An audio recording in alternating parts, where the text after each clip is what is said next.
cuento que me he quedado sin luz en mi casa. Me desperté tempranísimo hoy día y no había luz, ¿sí? Y cuando llamé a Luz del Sur, dijeron que por una cuestión de mantenimiento no iba a haber luz desde las 6 de la mañana hasta las 6 de la tarde, imagínense. Y yo tenía clase hoy día desde las 9 de la mañana hasta las 11 y luego la clase con ustedes, ¿no? Ahorita. Ya se me acabó la batería de la computadora, así que he tenido que venir acá al trabajo de mi esposo a poder, a poder dictarles, porque ya me había quedado sin nada Está grabando, mi amor, está grabando, ¿sí? ¿O no está grabando? Sí, yo acá veo que se está grabando en la nube. ¿Sí? Listo. Muy bien. ¿No? Entonces, les voy a pedir, por favor, si por ahí escuchan un sonidito distinto, ¿no? Es porque estoy fuera de mi casa, ¿sí? Y estoy tratando de solucionar el inconveniente, ¿ya? Muy bien, vamos a empezar entonces, como siempre, revisando las claves de la semana 6, ¿sí? La semana 6, o sea, la semana pasada, terminamos de hablar de literatura universal. Nos quedamos en el siglo XX, ¿de acuerdo?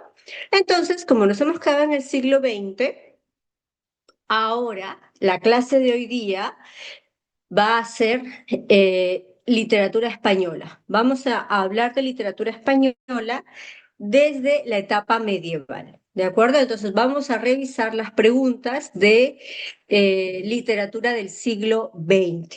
¿De acuerdo? Sí, hablamos de vanguardia, hablamos de los ismos de vanguardia. A ver, la primera pregunta es en torno a la verdad y la falsedad de los enunciados, ¿cierto?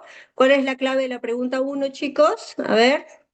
Dice, el surrealismo tuvo influencia del psicoanálisis de Freud. Y eso es verdad, pues, ¿no?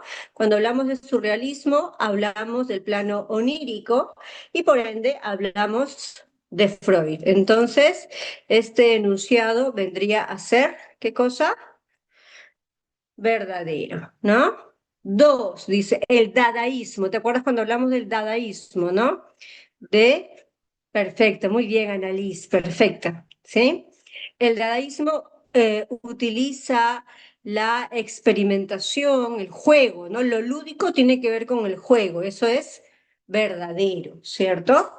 Tres, dice, el expresionismo va a jugar con las formas de la palabra como imagen. Eso es falso. El expresionismo tiene que ver con el absurdo, lo ilógico. Y las formas en la palabra, los caligramas, ¿de acuerdo? Tienen que ver con el cubismo, entonces sería falso. Cuatro, dice, el futurismo pone énfasis en lo fantástico. No, acabamos de decir, lo fantástico, lo absurdo, lo ilógico está relacionado con el expresionismo. El futurismo está relacionado con la velocidad y la máquina. Por ende, sí, como muy bien lo decías, Annalise, ¿de acuerdo? La clave es dadito, ¿cierto? Listo, muy bien. Dos, a ver, ¿qué dice? Alternativa que tiene todos los enunciados correctos sobre las características de la narrativa contemporánea, ¿sí? A ver, veamos, ¿sí? A ver, vamos a ver en un momento. ¿Sí, Gabriel? A ver, dos, dice, marque la alternativa que contiene todos los enunciados correctos respecto a las características de la narrativa. A ver, la narrativa contemporánea, es decir, la narrativa del siglo XX, ¿sí? La narrativa del siglo XX, destaca por ser minuciosa en la descripción, falso, ¿de acuerdo? Esa es una característica del realismo, ¿cierto? No de la vanguardia. Dos, experimentó con diferentes niveles, claro, ¿no? El dadaísmo, por ejemplo, ¿no? Va a ser un nivel de lenguaje, eso es verdadero, ¿cierto? presentó temas recurrentes como el amor o no, el amor o el terror son temas del romanticismo, ¿cierto? No, no son los temas recurrentes, o sea, ojo, o sea, en la narrativa del 20 no hay novelas o cuentos que tienen que ver con el amor o el terror. Sí hay, pero no es un tema recurrente, ¿verdad? Falso. 4. Utiliza innovaciones técnicas como el narrador parcial, claro, ¿no? El narrador parcial es una característica también. Entonces, clave de la número 2 sería barquito, ¿verdad? 2 barquito. ¿Sí? ¿Estamos bien? Listo. A ver, acá un paréntesis. Sí, Gabriel me hacía una pregunta. A ver, Gabriel nos hace una pregunta acá. ¿Sí? A ver. Dice, ¿cuál de los siguientes enunciados no es una característica de la literatura griega? A, las obras muestran un profundo conocimiento de la... Sí, pues no, antropocentrismo. Hay un conocimiento, hay una búsqueda del conocimiento. Eso sería verdadero. B, las obras relatan el mundo de los dioses. Claro, por supuesto, ¿no? Mitología. Las emociones son reguladas por la razón y se adecúan a determinadas normas. También, ¿no? Hablamos del equilibrio. D, busca la simetría, la armonía. Claro, el equilibrio es precisamente buscar la simetría y la armonía. D, también es una característica. Nos piden una característica que no se vaya a encontrar acá. La E presenta un estilo intrincado. No, pues no. El estilo intrincado precisamente es aquel que no tiene equilibrio, sino que es excesivo. Y eso es el barroco. La clave entonces ahí sería la E. ¿De acuerdo? ¿Sí? Aquí en lo que nos está preguntando Gabriel acá ha puesto una foto. No sé si todo el mundo lo ve. Ah, no, Gabriel, por favor, cuando este tipo de preguntas, sí, ponlos para que lo pueda ver en todo caso todos tus compañeros. Sí, acá Gabriel me ha hecho unas consultas y me ha puesto unas fotos de unas preguntas. Chicos, estoy respondiendo eso, ¿sí? Cada vez que quieran hacer preguntas como esta, Gabriel, lo pones como para compartir con todos tus compañeros para que lo vean, ¿ya? Dice, el romanticismo, movimiento literario que aparece como una firme corriente del 19, tiene 3 actitudes o direcciones principales. ¿Cuáles fueron? ¿Sí? Ahí está, lo está colocando ahí la pregunta que acabamos de ver. Y esta otra, si puedes compartir para todos, Gabriel, esta otra pregunta que me pusiste, para que todos lo puedan ver, ¿sí? A ver, dice, sobre el romanticismo, 3 actitudes o direcciones principales: lo social, lo urbano y la imaginación. Lo social no es romántico, eso es realista. Lo individual, sí, la imaginación y lo extraño. Lo extraño no está, no, lo extraño no necesariamente es. ¿No? C, lo individual, la negación y la naturaleza. Esa podría ser, ¿no? Lo individual, ¿cierto? Porque recordemos que el romántico es completamente egocéntrico, individualista. La negación respecto a que ellos no aceptan, ¿cierto? Lo que el contexto, lo que la realidad les dice, sino lo que ellos consideran. Así que son capaces de negar incluso su propia realidad. Y la naturaleza, porque sí, ellos consideran que la naturaleza es fundamental. ¿De acuerdo? Va a ser fundamental. Entonces, en la segunda pregunta, la clave sería la C. ¿Ya? ¿Sí? D dice lo ¿La negación por qué holístico sería? se refiere a Disculpe. todo. ¿Sí? Dime, Gabriel. ¿La negación por qué sería? Disculpe, no entendí muy bien. Por lo que les mencionaba, el romántico no acepta lo que su realidad le dice. Ellos construyen su propia individualidad dentro de su realidad. ¿Sí? Entonces niegan, ¿no? O sea, la realidad te puede decir, no, no te quiere, no quiere estar contigo. No, no, yo sí considero que sí. ¿De acuerdo? Entonces, ¿no? Niegan lo que la realidad les dice, en contraste con el realismo que aceptan su contexto. ¿Sí, mi amor? Por eso hablaríamos de una Gracias. suerte de negación. ¿Ya? Gracias. ¿Sí? Sí, esa sería la clave en todo caso, la C. ¿Y mi amor? Listo, muy bien. Vamos ahora, seguimos con las preguntitas. Esas son tipo de preguntas que han venido en parciales. Me dices, en los parciales, como les decía, lo hace OCAT, ¿no? Y recuerden pues que para OCAT la humanidades es todo, ¿no? Entonces puede ser que venga literatura o no. Todo me refiero a todos los cursos, ¿no? Ellos consideran que humanidades es un solo curso, lenguaje, historia y todo, ¿ya? Vamos a la 3. Dice, a ver, sobre la narrativa de Kafka, ¿qué cosa va a ser lo incompatible? A ver, ¿qué marcaron en la 3, chicos? Aborda el mundo de los sueños y lo absurdo, eso es correcto. La C, Manifiesta, ¿cuál, mi amor? la ¿Cuál, C, cuál? La C, describe a la sociedad envuelta en una crisis religiosa. Exacto, pues, ¿no? ¿Sí? ¿De acuerdo? ¿Estamos bien? Sí, la C, ¿no? Sí, Paulita, ¿ya? Claro, el examen viene siempre hasta donde estamos, ¿de acuerdo? Ojo, ahora, ¿qué pasaría si por X motivo hay un feriado? Los feriados no tenemos clase, ¿no es cierto? Entonces, ustedes se dan cuenta, siempre en un feriado vamos a retrasarnos una semanita, ¿no? En este caso, hemos tenido los feriados de Semana Santa, pero recuerden que el ciclo empezó justo jueves y viernes como para empatarnos, ¿no? Entonces, ahora no ha habido ningún feriado, así que todos los salones estamos a la par. Por ende, el examen viene hasta esta semana, ¿no? ¿De acuerdo? ¿Ya? ¿Sí? La clave de la 2, barquito. ¿Sí? La clave de la 2, César, barquito. ¿Sí? ¿De acuerdo? Sí, claro que sí, Arianita. ¿Ah? Viene psicología y viene geografía también. ¿Podría venir? Sí, podría venir. ¿Ya? Listo, muy bien. Vamos a la pregunta 4. A ver, vamos a la pregunta 4. A ver, sobre la metamorfosis de Kafka. ¿Qué nos piden? Nos piden lo incorrecto, ¿no? Los inquilinos ven al... A ver, chicos, pónganme ustedes las claves que han colocado ahí, ¿ah? ¿Sí? la D, Eh, inglés. Creo que les avisan cuando viene inglés, porque inglés no lo tienen en su libro, ¿verdad? ¿No? ¿De acuerdo? Entonces, inglés sí les van a avisar, ¿ya? Esta semana Listo. tenemos ingreso. ¿Ya? Muy bien, veamos. A ver, la 4 me dicen dado.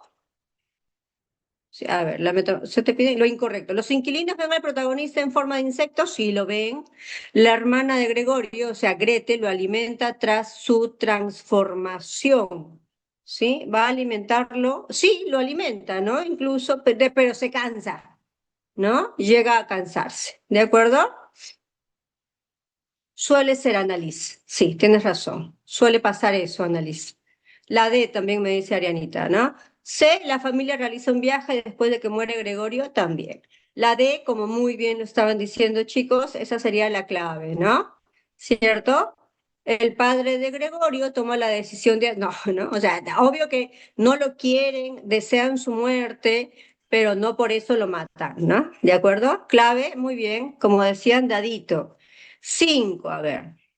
Tiene que irse, dijo la hermana. No hay más remedio, padre. Basta que procures desechar la idea de que se trata de Gregorio. El haberlo creído durante tanto tiempo es en realidad la causa de nuestra desgracia. ¿Cómo puede ser Gregorio? Si lo fuera, a ver, regáleme un segundito, un segundito.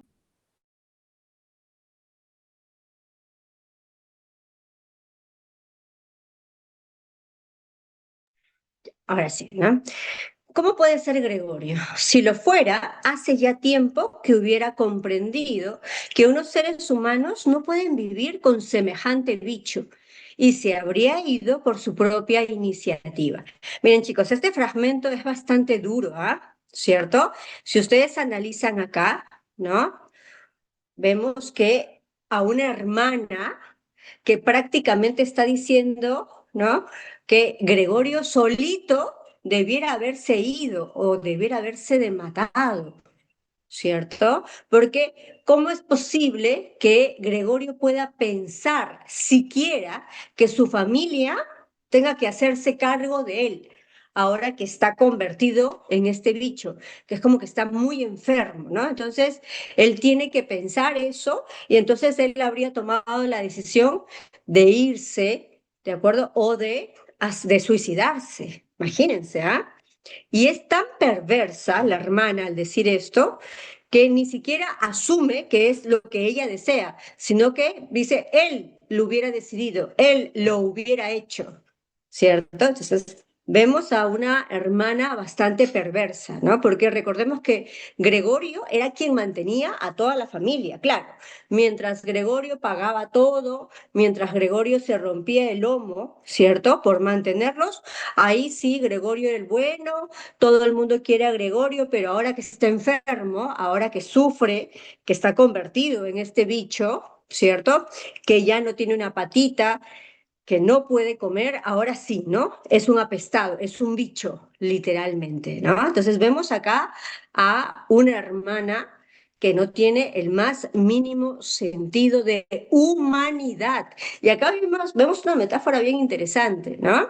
Porque Gregorio, por más que es el bicho, que por más que es el monstruo, ¿cierto? Por fuera, es el más humano de todos.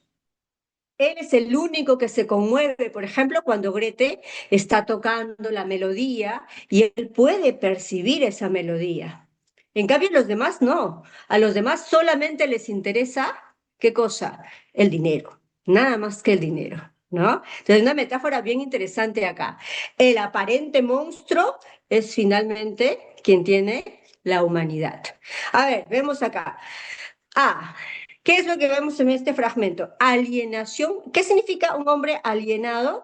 Alguien que se somete a lo que la sociedad señala. ¿De acuerdo? Esa es la alienación. Acá vemos a alguien que está sometido a lo que la sociedad te impone. No, vemos la, digamos, la idea perversa de la hermana, ¿cierto? Que no quiere a su hermano, que desea que su hermano se vaya o se muera, ¿de acuerdo? Sí, la sé, ¿verdad? Creo que todos nos inclinamos más por la marginación. Marginación viene de margen. Margen es aquel, ¿de acuerdo? Que no lo incluimos en el centro, sino que lo marginamos, lo llevamos a los extremos, ¿no? Y acá, claro que están marginando al pobre de Gregorio, ¿no? No lo quieren entender, ¿sí? Buena pregunta la que nos hace Franco, ¿no? Entonces, ¿todos estaríamos alienados? Pues la mayoría, ¿no? ¿Sí? Chicos, miren, no podemos ir en contra de la sociedad, ¿cierto? O sea, uno solo, ahora cuando hablemos del Quijote, la siguiente semana, nos vamos a dar cuenta de eso. O sea, uno solo no puede ir en contra de todo el sistema, pero dentro del sistema también es importante que no pierdas tu humanidad. Eso es fundamental, ¿de acuerdo? Eso es importante. Muy bien, entonces sí, nos quedamos con la marginación del protagonista, ¿no?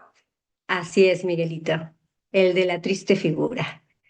Muy bien, cuatro, cinco, entonces ya le hicimos. Vamos a la pregunta seis, ¿sí? Enunciados correctos sobre la generación perdida. No, recordemos que la generación perdida, este grupo de escritores norteamericanos que se van a sentir decepcionados con la actitud de Estados Unidos frente a la Primera Guerra Mundial. No, recordemos que Estados Unidos era un país que estaba a puertas de posible hegemonía, ¿no? Entonces, ¿qué dijo Estados Unidos? Ah, ok, ¿quiénes son mi competencia?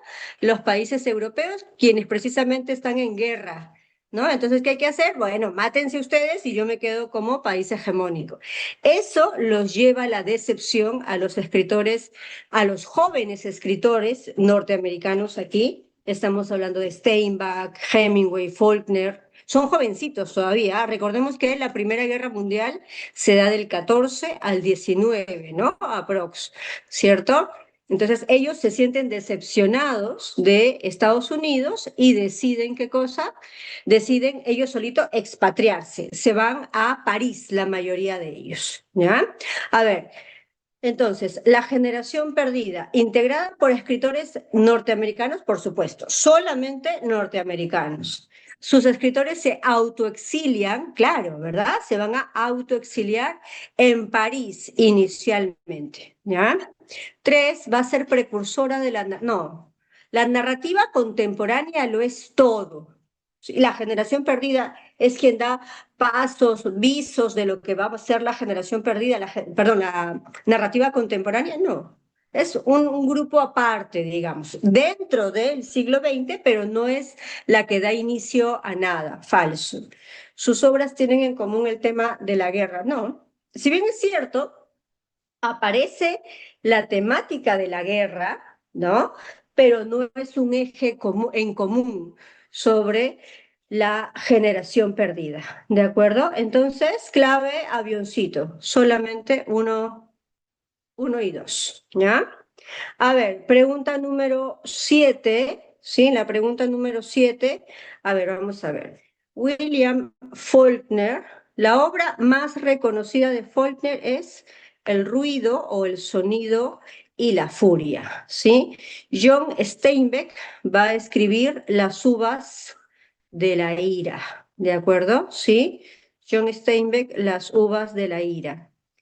Fitzgerald, a Fitzgerald lo vamos a El Gran Gatsby, ¿de acuerdo? El Gran Gatsby. Y finalmente tenemos a Dos Pasos con Manhattan Transfer.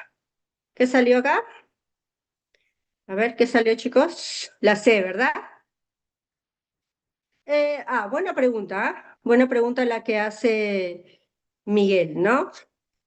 Como toda obra de la narrativa contemporánea, se concentra en esta realidad post Primera Guerra Mundial, ¿no?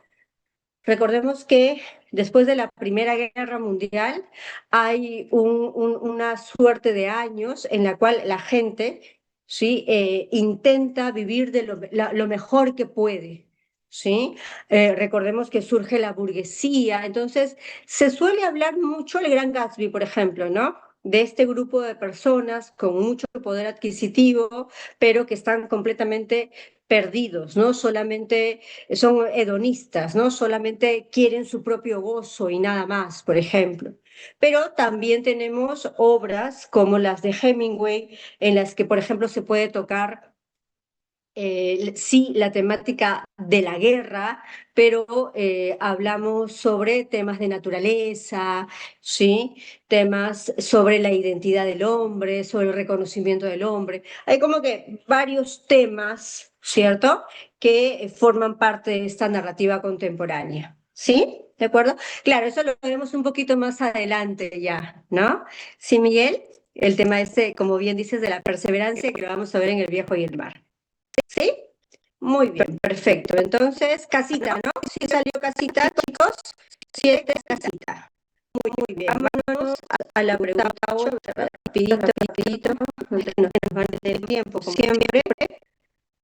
A ver, vamos a la 8.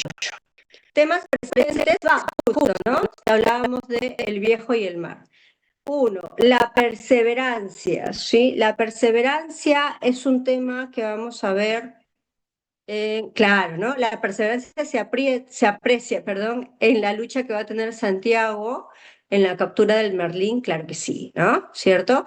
Cuando Santiago lucha por cazar, por pescar al Merlín, hay una lucha bien interesante, ¿no? Recordemos que el Merlín lo comparan con un pez espada y acá vamos a hablar precisamente de el pez espada, lo comparamos con como una suerte de héroe medieval, ¿no? Es como, y hay una lucha, ¿sí? Pareja, ¿sí? Es un respeto, ¿no? Cuando Santiago y el Merlín se enfrentan, ambos se tienen mucho respeto al enfrentarse, ¿no? No es una lucha de arrancar, ¿de acuerdo? ¿Sí?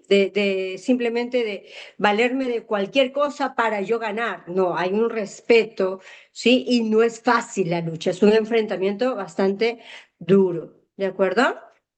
Entonces, uno, verdadero. Dos, la amistad se va a reflejar en la relación afín de respeto y admiración con Manolín. Sí, pues, ¿no? Eso también sería verdadero. La amistad se refleja en relación afín con el respeto y la admiración, claro, ¿no? Manolín admira muchísimo a Santiago, pero no lo puede acompañar al final porque sus padres se lo prohíben, porque no estaban pescando nada, ¿no? La esperanza está presente en el apoyo que le van a dar todos los pescadores. No, los pescadores no apoyan a Santiago, no les interesa, ¿no? Sí, no les interesa. Cuatro, la naturaleza en la imagen del mar puede ser favorable u hostil para el sí. ¿De acuerdo? Esa es una metáfora bien interesante, ¿no? Porque eso es lo que finalmente es la vida, chicos, ¿no? Es una novela bastante cortita, pero que nos cuenta, nos da mucho sobre la realidad, ¿no? Nunca la vida, chicos, va a ser completamente bonita, nunca. Desafortunadamente la vida no es así. La vida siempre te va a dar, ¿no? Momentos bastante duros y tú tienes que saber afrontar esa realidad y no quedarte en el profundo, en la profundidad pensando que pues no hay nada que hacer, ¿no? Tienes que seguir para adelante y ahí se ve precisamente la fortaleza del ser humano, ¿de acuerdo? Entonces, nos quedamos con uno, 2 y 4, ¿sí? ¿Estamos bien, chicos? ¿Les parece? Uno, 2 y 4, ¿ya? 9. ¿Estamos bien?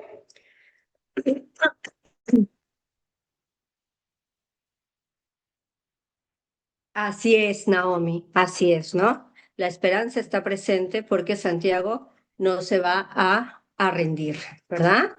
Muy bien, perfecto. Listo. Vamos a la 9, chicos. Sí, la 9. Un ratito. A ver, dice, ¿qué nos piden? Ah, lo incorrecto, ¿no? Ojo. El joven Manolín deja de acompañar a Santiago por orden. Sí. El protagonista sujeta un enorme pez espada, pero le es difícil. Sí, ¿no? ¿Verdad? Como les decía, la lucha es compleja. C. Santiago, agotado, recuerda que fue derrotado por el negro Santiago. Mira, perdón, por el negro Cienfuegos. Santiago, recuerda cuando estaba en Cuba, ¿de acuerdo? Y en Cuba, Santiago, cuando era jovencito, era un tipo muy delgado, ¿de acuerdo? Pero era un tipo, pues, pescador, ¿no? Digamos que se había hecho para con la vida, ¿sí? Entonces, así es, Miguelito, ¿no? Entonces, hacen como una suerte de competencia, ¿no? Como bien recuerda Miguel, era una lucha de fuerzas, ¿no? Y aparece el negro Cienfuegos, que era, pues, un tipo moreno, altísimo, fortachón, y empiezan a hacer las apuestas, ¿no? Entonces, imagínate, la mayoría le apuesta pues al negro Cienfuegos, ¿no? Pero cuando comienzan a hacer la fuerza entre Santiago y Cienfuegos, finalmente el que gana es Santiago, ¿no? ¿Sí? Y él cuando está peleando, cuando está ahí intentando cazar al Merlín, recuerda esa anécdota, ¿de acuerdo? Entonces, eso sería correcto. Ah, perdón. Dice derrotado. No, él no fue derrotado. Él derrota al negro Cienfuegos, ¿no? Entonces, clave casita, ¿verdad? ¿Sí? Muy bien, y terminamos con la 10. ¿De acuerdo? A ver, terminamos con la 10. Ahora pescaremos juntos otra vez. No, no tengo suerte. Yo ya no tengo suerte. Al diablo con la suerte, dijo el muchacho. Yo llevaré la suerte conmigo. ¿Qué va a decir tu familia? No me importa. Ayer pesqué dos, pero ahora pescaremos juntos porque todavía tengo mucho que aprender. Miren, ojo chicos, acá un detallito. Estas líneas oblicuas, ¿de acuerdo? No es porque estamos hablando de poesía, no, no, no, no, sino que se está utilizando estas líneas oblicuas porque esto es un diálogo. Entonces los diálogos aparecen uno debajo del otro, ¿no? Entonces para ganar espacio se están poniendo las líneas, ¿ya? Ojo con eso, por si acaso no es que sea un poema, ¿sí? A ver, ¿qué vemos acá en la pregunta 10? El protagonista está marcado por la adversidad. Sí, pues no, no tengo suerte, yo no tengo suerte. Claro, obviamente hablamos de qué? De adversidad. La lucha simbólica entre el hombre y la naturaleza. En el fragmento vemos lucha simbólica entre hombre y naturaleza. O sea, ojo, cada vez que te hacen una pregunta de fragmento, te circunscribes al fragmento, porque si no la pregunta sería sobre la novela El viejo y el mar y tú recuerdas toda la novela, pero acá no te hablan de toda la novela, te están dando un fragmento. ¿En este fragmento se ve la lucha del hombre con la naturaleza? No, ¿de acuerdo? En este fragmento no se ve eso, ¿de acuerdo? Ojo con eso, mucho cuidado con este tipo de preguntas, ¿ya? 3, el estilo periodístico. Periodístico es porque, a ver, pregunta, ¿alguna vez han visto un artículo de periódico que tenga 20 páginas? ¿O que tenga 10 páginas? ¿Alguna vez han visto un artículo de periódico que tenga por lo menos 10 páginas? No, son cortos, precisos. Exacto, ¿verdad? Cortísimos, porque esa es precisamente una característica de lo periodístico. Hemingway fue periodista de guerra, se queda con ese estilo de frases cortas. Ojo, no de novelas cortas o de cuentos cortos, ¿sí? ¿De acuerdo? A ver, termino esta idea, Annalise, ¿sí? Ojo, no que sus novelas o sus cuentos son cortitos en Hemingway, no, es el estilo, ¿de acuerdo? ¿Ya? Es el estilo.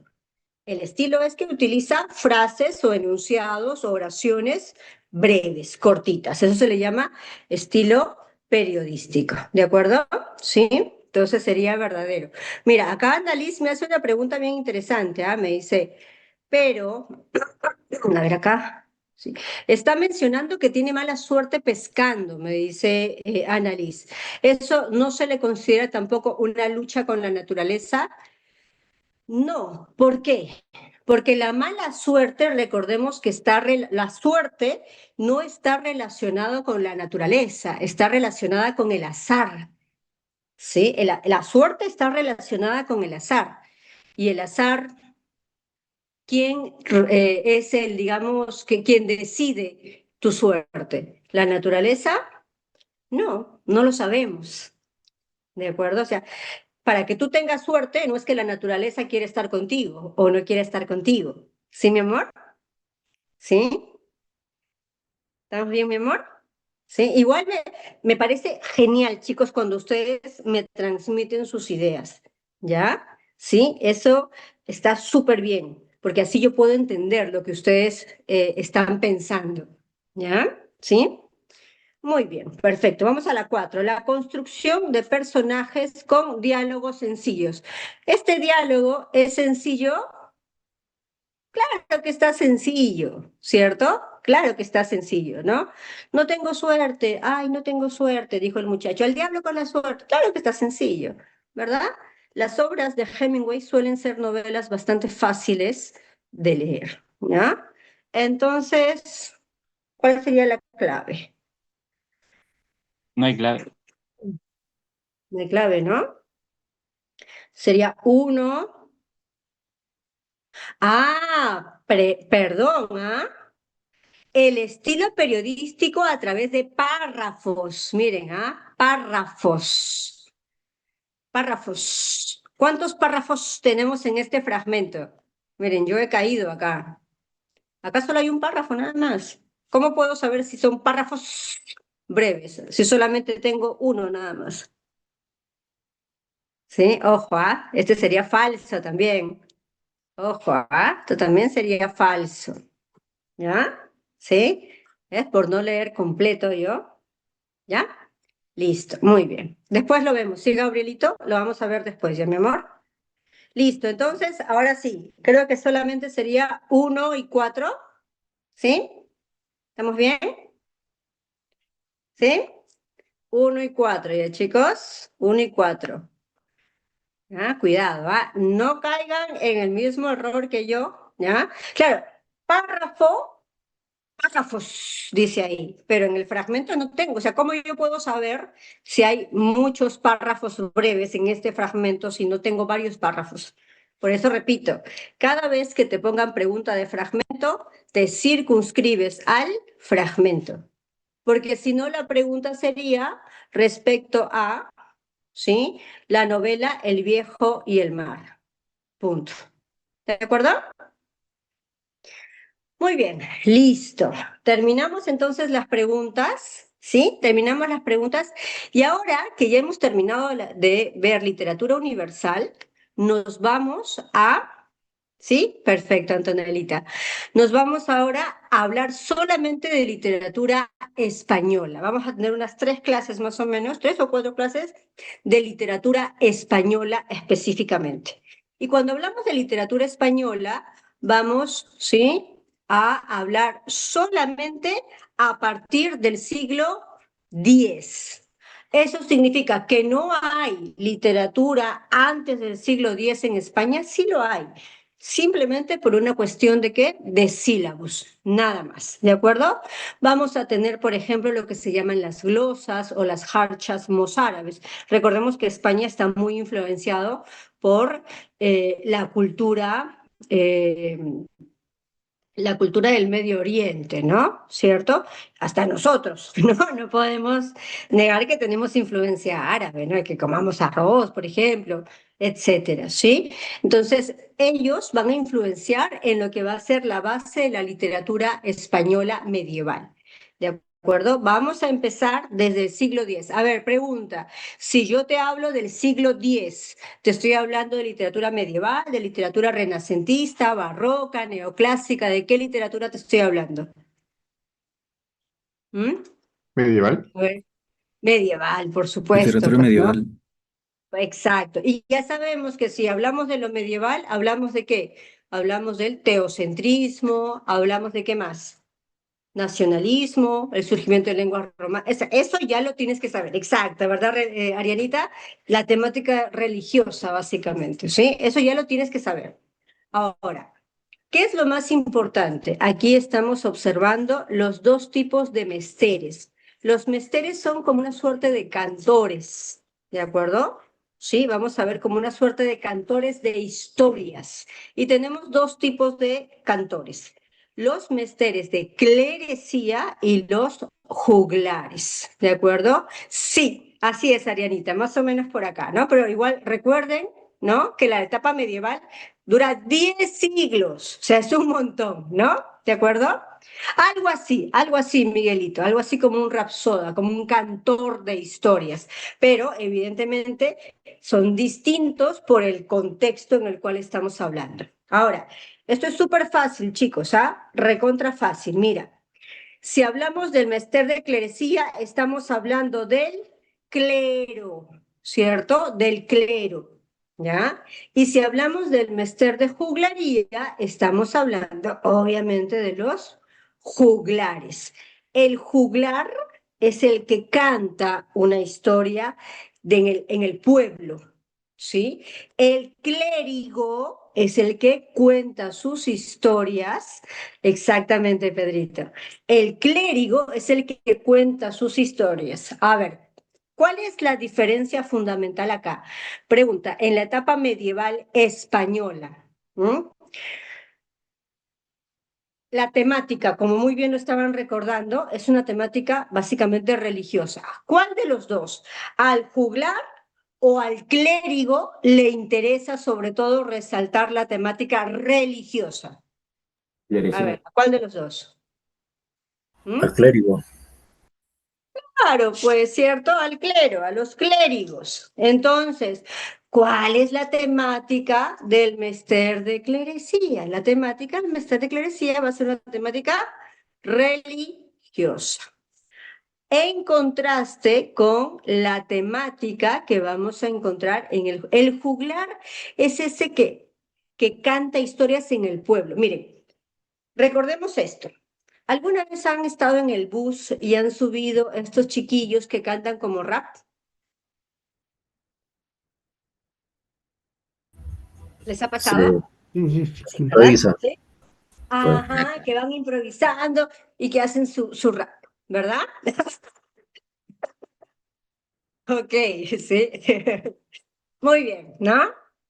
Entonces, miren, algo así son este tipo de mesteres, ¿ya? Algo así. ¿Como que los cantantes de rap? No. Sí. Bueno, algo así.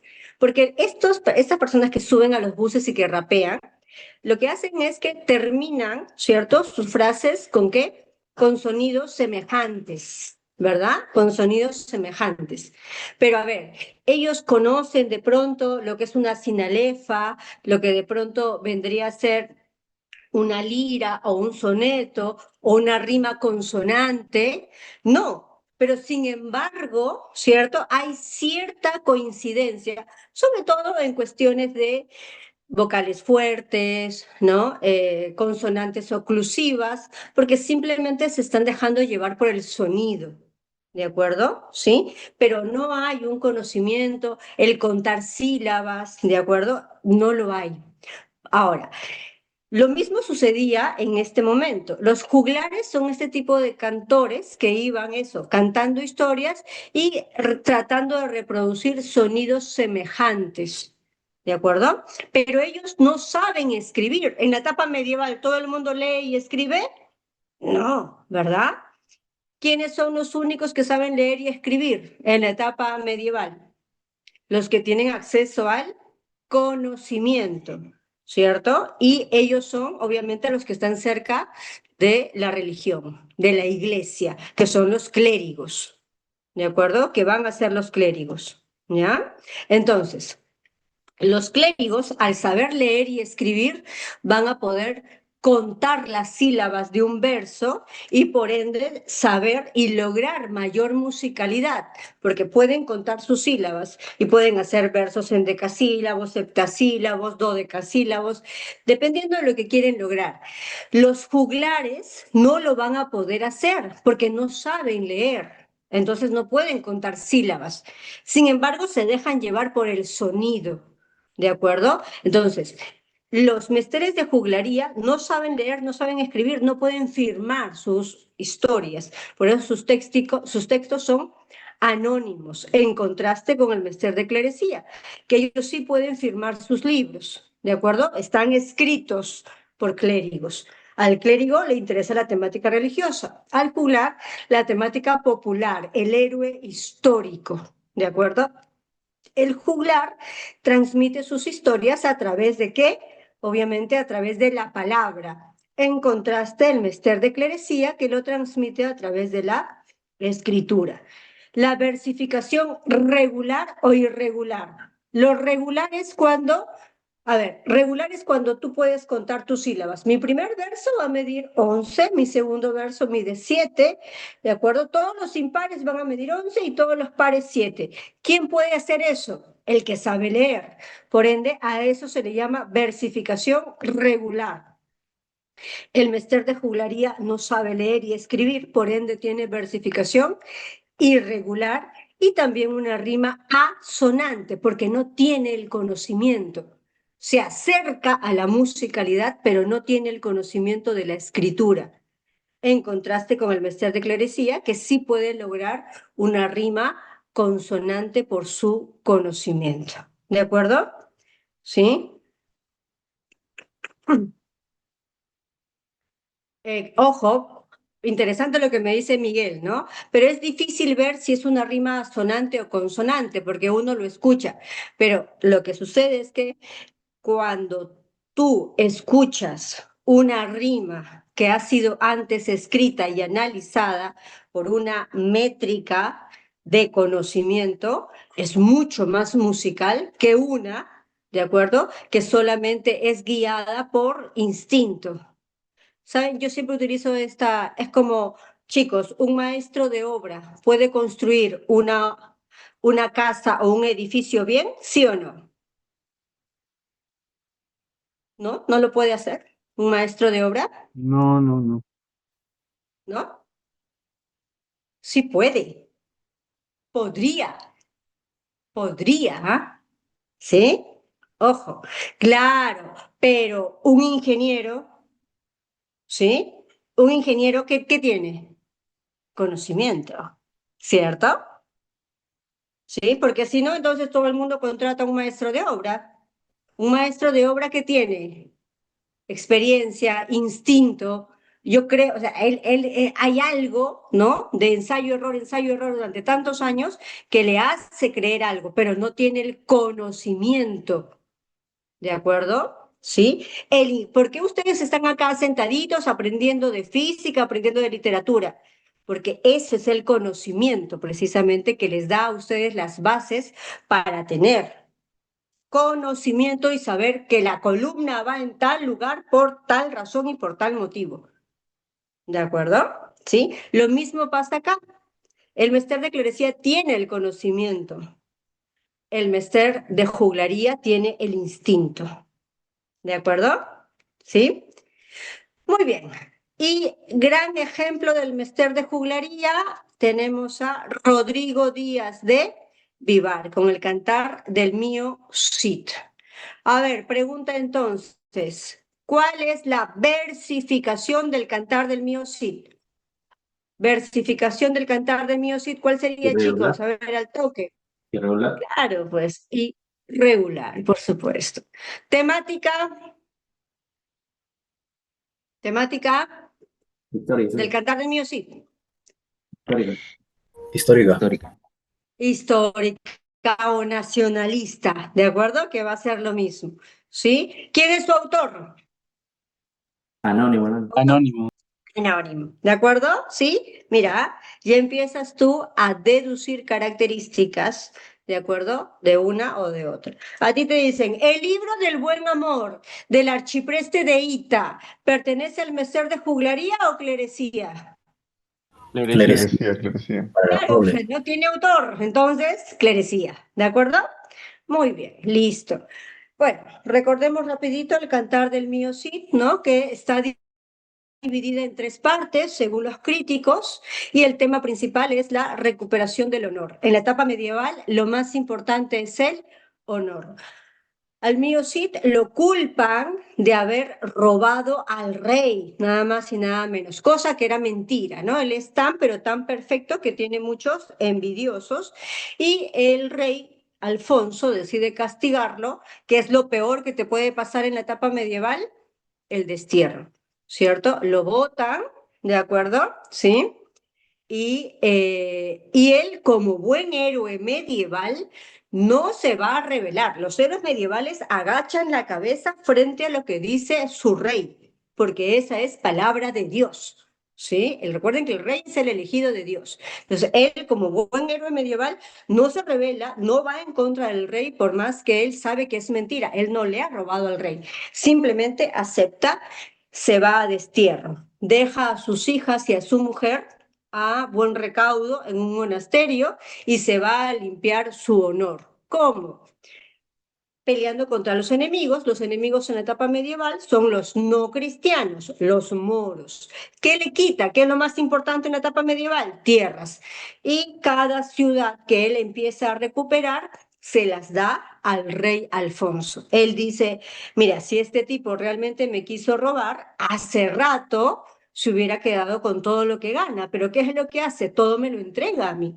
Entonces voy a perdonarlo. Cuando recupera Valencia, el rey decide viajar hasta Valencia, le da su besito en la mejilla al mío Cid y eso significa que lo ha perdonado. Y le dice, mira, vamos a hacer algo para que, digamos, tú puedas ascender de estrato social.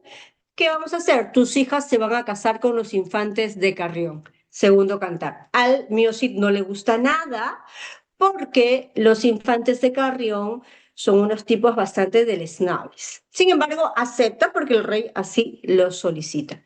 Se casan las chicas, ocurren episodios de mucha envidia y finalmente ocurre este famoso episodio pues del león que se escapa y que los infantes de Carrión gritan horrorizados por lo que estaba pasando hasta que llega el Mio City, cual gatito lo trata a León y lo mete a su jaula. Ellos se quedan humillados y deciden vengarse, pero como son tan cobardes, no se vengan en contra del Mio Cid, sino en contra de sus esposas, de las hijas del Cid. Tercer cantar. Estos miserables llevan a sus esposas a un lugar llamado Corpes, ¿de acuerdo? ¿Sí? Claro, claro, sí, ellos son infantes. ¿Sí? Los infantes ya tienen un grado, ¿de acuerdo? De alcurnia. ¿Sí, mi amor? ¿Sí, Miguel? ¿De acuerdo? Claro, por eso, ellos son de una clase más alta. El mío sí, por más honorable que sea, no tienen ningún cargo. ¿Sí? Muy bien. Tercer cantar, estos infantes de Carrión llevan a las chicas a un lugar llamado Corpes y ahí las van a humillar. ¿Cómo? Las violentan de la forma más cobarde, las golpean, las azotan, las amarran a unos árboles y las dejan ahí moribundas. El objetivo es que mueran lentamente para que cuando el mío Cid se entere de la forma de la muerte de sus hijas, sufra más. Llega un emisario del mío Cid que había ido al viaje sin que los infantes de Carrión supieran, las encuentran a las chicas y obviamente las llevan para con su padre, ¿sí? Ahí ellas cuentan todo y el padre le pide al rey, obviamente, que haya una solución a esto. Se disuelve el matrimonio con los infantes de Carrión y las chicas se vuelven a casar, esta vez con el infante de Navarra y de Aragón, que es mucho mejor porque ellos están emparentados directamente con el rey de España. O sea, ahora el mío sitio y su familia es familia directa del rey. ¿De acuerdo? Muy bien. Pasamos al siglo de oro. Chicos, cuando nosotros hablamos del siglo de oro en literatura española, realmente deberíamos hablar en plural. El siglo de oro ocupa dos espacios.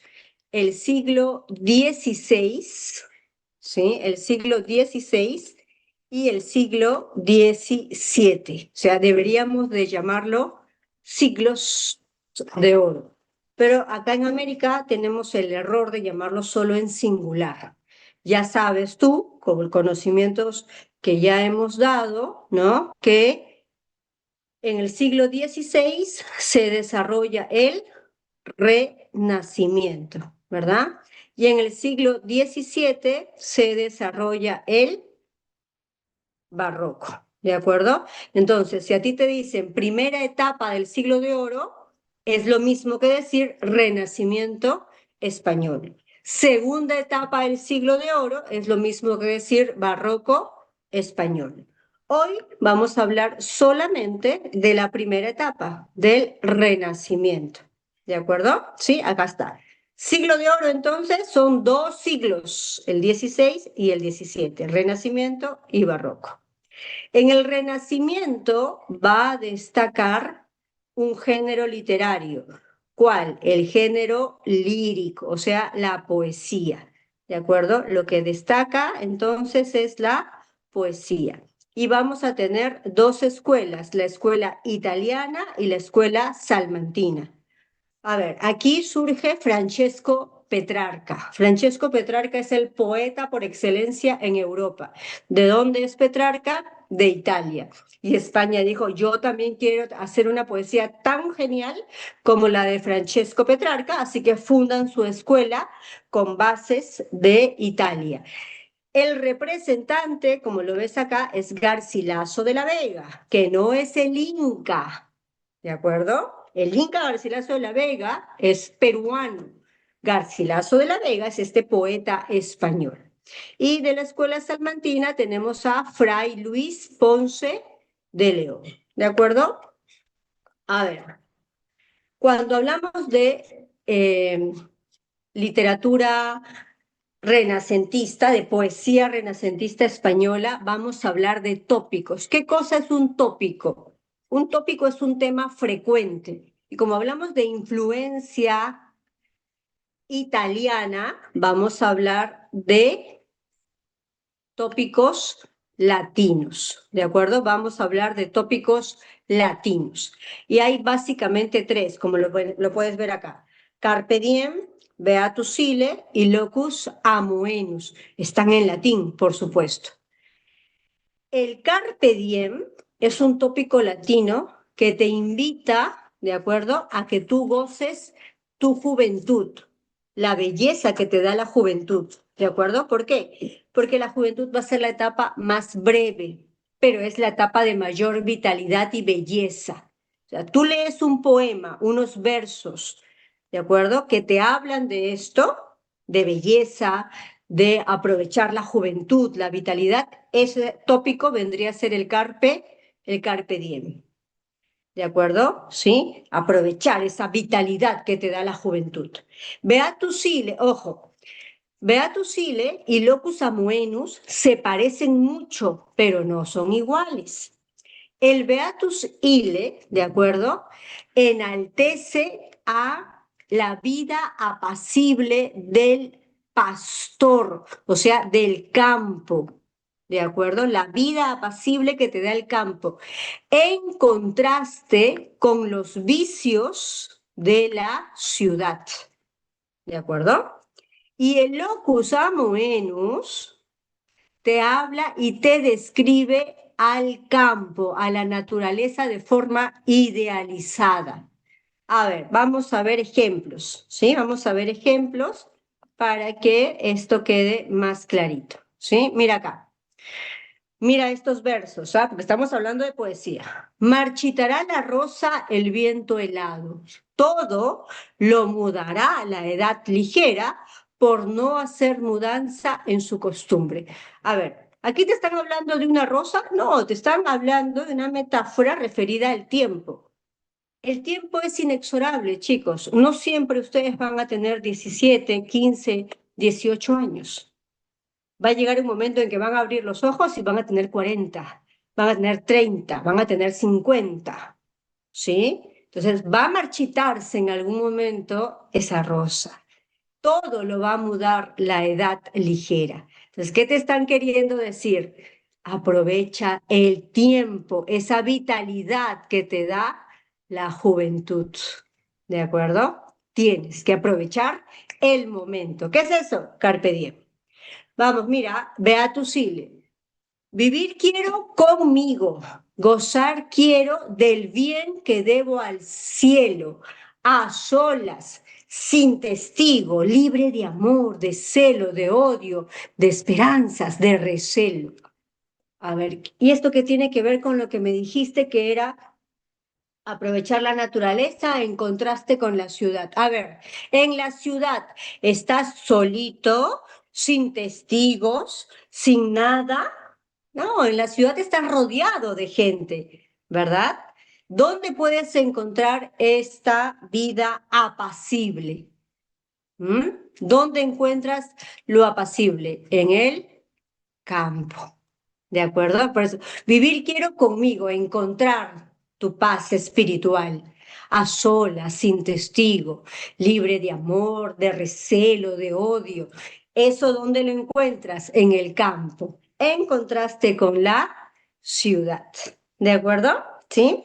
Y terminamos con el locus amenus que destaca la naturaleza de forma idealizada. Mira, saliendo de las olas encendido, rayaba de los montes la altura, el sol, cuando Salicio, recostado al pie de una alta haya, en la verdura, o sea, en el pasto, por donde un agua clara con sonido atravesaba el fresco verde prado. ¿Mm? ¿Sí? ¿Estamos hablando de qué? Del campo. Está idealizando al campo. Eso es locus amoenus. ¿De acuerdo? Muy bien, con esto vamos a acabar. Ya chicos, con esto vamos a acabar. Hablamos de poesía. Chicos, ¿cómo están escritos los poemas? ¿En base a párrafos o a estrofas? Estrofas. Claro, pues no. Entonces vamos a ver diversas formas de construir estrofas. Tenemos la lira, la estancia y el soneto. La lira, ¿de acuerdo? Es una estrofa compuesta por solo 5 versos de rima consonante, donde el segundo y el quinto verso van a dividir 11 y los demás 7. A ver, veamos, ¿sí? Esto de acá. Miren acá, chicos, ¿cuántos versos tiene este poema de Fray Luis Ponce de León? A ver, vamos, cuenta conmigo. ¿Cuántos? 1, 2, 3, 4, 5. ¿Cierto? Listo. Habíamos dicho donde el segundo y el quinto verso miden ¿cuánto? 11 sílabas, ¿cierto? A ver, tú te pones a contar y vas a encontrar que el segundo verso mide 11 sílabas, y el quinto también mide 11 sílabas. Y los demás miden 7, ¿de acuerdo? De rima consonante. ¿Qué significa rima consonante? Que hay una repetición semejante al final, ¿de acuerdo? Vida escondida, ¿de acuerdo? Y tenemos acá ruido, ido, sido. A esto, ¿cómo se llama? Se llama lira, ¿de acuerdo? A esto se le llama lira. ¿Estamos bien? Y la estancia. La estancia, ¿de acuerdo? ¿Sí? La estancia es parecida, versos en decasílabos y heptasílabos, pero el primero y el tercero, el segundo y el cuarto, el segundo y el quinto, como se le dé la gana al poeta, ¿de acuerdo? Como se le dé la gana. Por ejemplo, esta égloga de Garcilaso de la Vega, ¿sí? Tú te pones a analizar y vas a encontrar versos de 11, versos de 7, tú que ganaste obrando, y un grado sin segundo, o sea, hay entre 7 y 11, 7 y 11. Y también vamos a encontrar, ¿cierto? Una rima consonante, ¿de acuerdo? ¿Cómo ves la consonancia? Miras el terminar. Pastores, nemoroso, imitando, sabroso. ¿Sí? Entonces hay una rima consonante, sí, hay una rima consonante. ¿De acuerdo? Sí. Pastores, por ejemplo, amores, ¿cierto? Sí, ahí hay una consonancia. Nemoroso, sabroso. ¿Sí? ¿Te das cuenta la consonancia? Imitando, escuchando. ¿De acuerdo? ¿Sí? A esto se le llama estancia. ¿Sí? ¿De acuerdo? ¿Estamos bien? ¿Sí? Ni tanto plan H. A ver, tú escríbete una égloga, una lira, una estancia, Franco. No es fácil, ¿ah? Créanme que no es nada fácil, ¿sí? Y no solamente eso, ¿no? De cumplir la estructura, sino sobre todo analizando lo que nos están queriendo decir. ¿Ah? Nos hablan de temas súper interesantes, chicos, ¿ah? Nos hablan de la espiritualidad, nos hablan de la construcción del ser humano, nos hablan de la moral, ¿sí? Que es algo que empieza a perderse, dicen ellos, ¿ya? ¿De acuerdo? ¿Sí? Ok, Pedro. Muy bien, chicos, ¿sí? Ahora sí, nos vamos a quedar aquí Profesora, entonces. ¿Sí, te escuchamos? profesora, Sí, te profesora, escucho, Germán. en los nombres parece de latín. El ¿Mm? primero decía que aprovechar la juventud, el segundo deseando descanso en el campo y el tercero idealizando el campo, ¿no? Claro, el locus amoenus es el lugar ideal, es la idealización solo del campo, nada más, ¿no? Te describen el campo desde un punto de vista idealizado, ¿no? Cielo estrellado, pasto verde, el sonido del riachuelo, eso es el locus amoenus, solamente una descripción idealizada del campo. ¿Sí, Germán? Y los otros dos, profesora, disculpen, no lo entendí muy bien. Beatus Ile es el contraste de la ciudad con el campo. La ciudad siendo algo terrible, llena de vicios, y el campo como un espacio completamente idealizado. Pero hay ese contraste, ¿sí? Hay ese contraste. No es como solamente vemos en el locus amoenus, ¿de acuerdo? Sí, miren acá, por ejemplo, para que quede bien esta idea. Miren, ¿ah? Qué descansada vida la del que huye del mundanal ruido y sigue la escondida senda por donde han ido los pocos sabios que en el mundo han sido. O sea, ¿qué nos está queriendo decir? ¿Quiénes van a tener una vida tranquila? ¿Cuál es el mundanal ruido? La ciudad. ¿Sí? La idea es esa, ¿no? Cuando uno aprende que lo que tú lo que te hace realmente humano, lo que te hace ser vivo, humano, persona, no es cuánto vas a obtener de riqueza. Cuando te mueres no te vas a llevar nada, ni medio sol te vas a llevar, ¿sí? No va a pasar nada, ¿sí? Entonces, esto es lo que ellos te quieren decir. Qué descansada vida, la del que huye del mundanal ruido y sigue la escondida senda por donde han ido los pocos sabios que en el mundo han sido, ¿sí? La sabiduría es precisamente alcanzar eso, ¿de acuerdo? ¿Ya?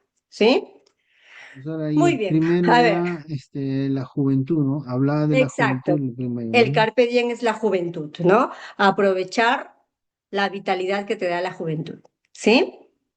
Muy bien. A ver, termino con esta pregunta que nos da Gabriel acá. Muchas Sí, a gracias, ver, en profesora. Don Quijote y... ¿Sí? ¿Estamos bien? ¿Estamos bien, Germán? Sí, muchas gracias. Listo, perfecto. A ver, termino con esta pregunta que nos da Gabriel. Sí, ponlo para todos, Gabriel, para que todo el mundo pueda ver lo que me estás preguntando. A ver, dice acá, Don Quijote y Sancho simbolizan respectivamente lo fantástico y lo real, no. Lo aristocrático y lo plebeyo, no. Lo medieval, no. Lo barroco, no. Lo ideal y lo material, pues no. Don Quijote es idealista y Sancho completamente materialista. La E sería, ¿sí, mi amor? La E sería aquí, ¿ya? Listo, chicos, nos hemos pasado, pero la clase es bastante larga el día de hoy y quería de todas maneras terminarla, ¿ya? Listo. Recording stopped. Listo.